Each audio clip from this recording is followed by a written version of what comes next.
खाने भी चुप कर खाने भी चुप कर खाने में कौन किया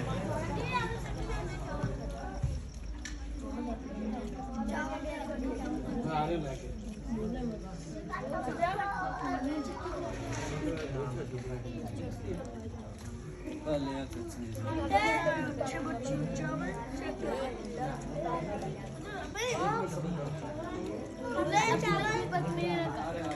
ये दो पत्रे तीन चोर के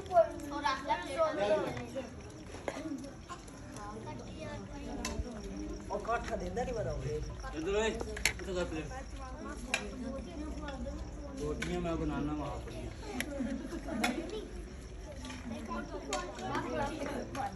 रोटियां मैं पुत्र आके आया साई ते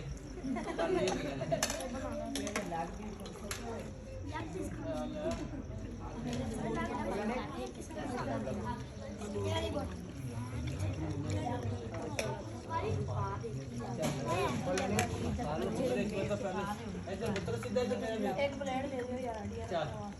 चावल पा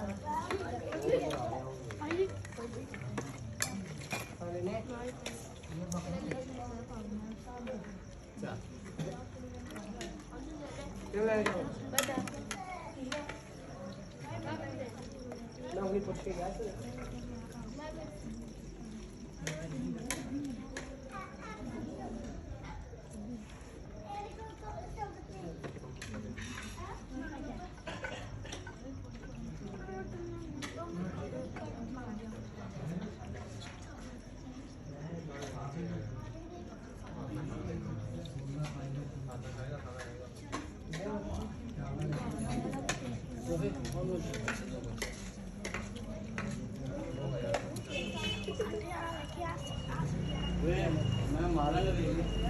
आज नहीं करनी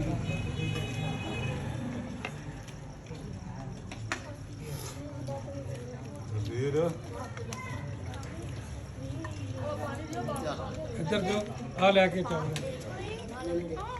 इधर से आ जाओ